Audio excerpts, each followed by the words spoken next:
Today we have a lot of dinosaurs. Let's learn their names one by one. Are you ready, kids? Let's start. Let's learn some dinosaurs' name. The first dinosaur is a triceratops. This is a triceratops. A triceratops. The next animal is the next one is a T-Rex. This is a T-Rex.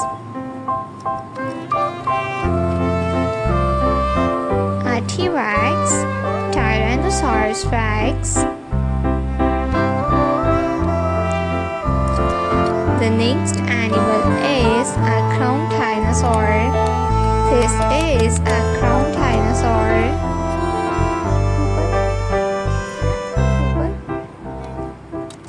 The next animal is a Stegosaurus.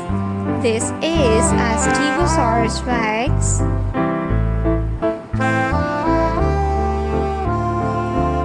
A T-Rex.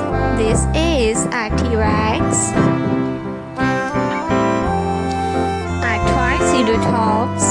This is a Triceratops. The next dinosaur name is a Brachiosaurus. This is a Brachiosaurus. A Spinosaurus. The next animal is a dinosaur. This is a dinosaur.